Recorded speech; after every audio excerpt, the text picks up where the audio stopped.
right at about 100 and I'd say right at 120 yards. We have about a dozen mule deer feeding out here. And Dominique is looking for a buck. We found one in the group, and it's a little unicorn buck.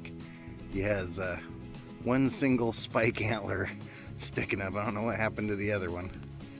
What do you think, babe? Huh? You're gonna wait? Alright. Well, the sun's starting to come up, and Dominique is a trooper, taking a little break right there. Climbed all the way up here. I don't know if you can see the roadway down there with our four-wheeler underneath the tree.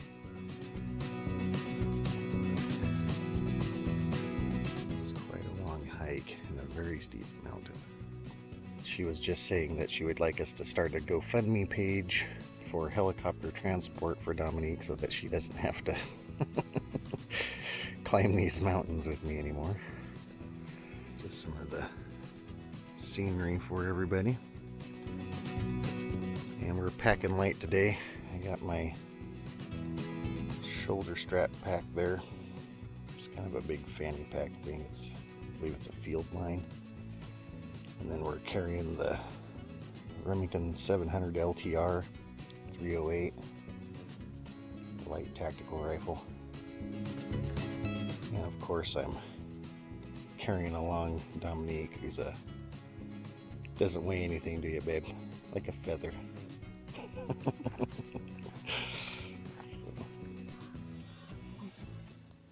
John said I was supposed to be quiet, but there's my sexy man looking for deer. John, I know I'm supposed to be quiet, but... What? What? Oh. Alright, I think we run out of battery or memory card on that other camera there before, but as I was saying that, you know, we're not trophy hunters, and so this is a great buck for us, or for me. It's not the biggest deer I've ever shot, but I'm super excited about it.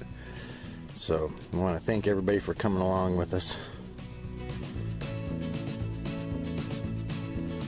And I'm going to try to get down there and hopefully get Dominique on that other buck. It was heading towards her, so maybe I can catch her. I got to start walking this bad boy all the way out. So got to start gutting it.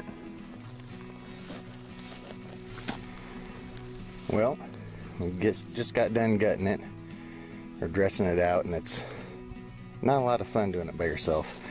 I started with that big bellied skin and gut hook blade, then I switched over to the more of the drop point. That worked awesome. I'm more of a traditionalist. I love the good old antler handled knives and stuff like that, and unfortunately I had a beautiful Bloodworks knife that had a antler handle that I had for years, and another custom made knife out of Oregon, and I had them sitting on a pack on my four-wheeler, and we got home and the wife asked me to go grab some milk, so I unhooked the trailer, ran down, was gone not more than 10 minutes, came right back, and somebody had come by and stole my pack off the four-wheeler with my knives that I'd had for 15 years in it, and they were beautiful knives. So it's hard for me to accept these new ones, but man, these things are awesome. All right, let's see your deer, babe. Sweet. What's a biggest one? Yeah, she beat me by 1 point. Doggone it. And you're gonna hear about it till next year. Well, guys, here's Dominique and her 2x2. So she had to outdo me by 1 point. So I finally got my deer all the way down to the road.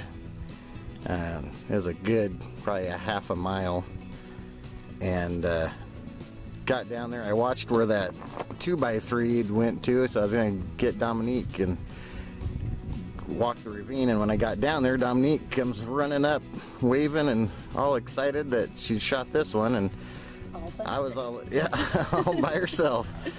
And so anyway, I was like, well, great, where'd you shoot it? And then she pointed way up here, and yeah, we're way up here.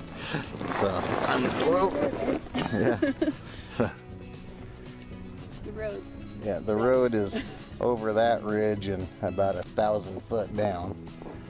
So, yeah. So, okay. So, Dominique, tell us in a loud, clear voice how you came upon this massive beast of an animal.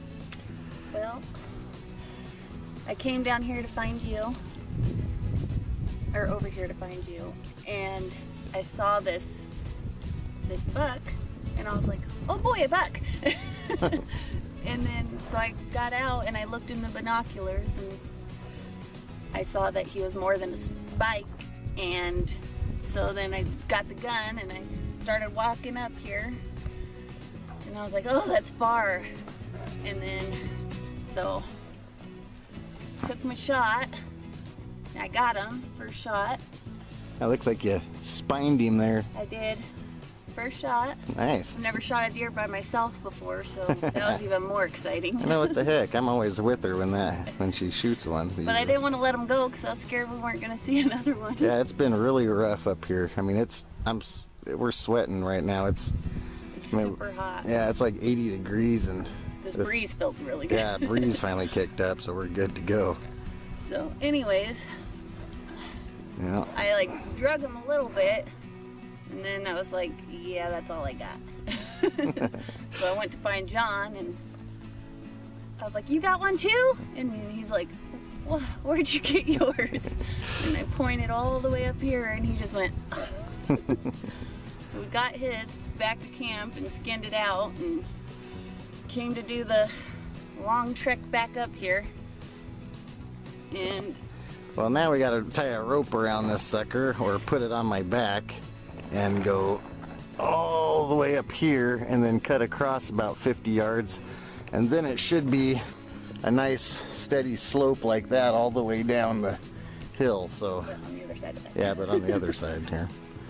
So all right, babe, good job.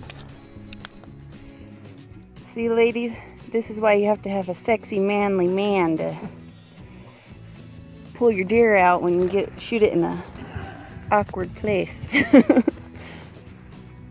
Get it, babe. Rugged fitness right here. Heave.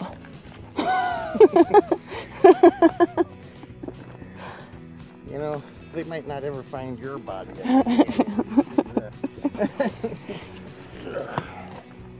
Next time, why don't you pick a more straight up and down? Look, I saw a buck. And I took the opportunity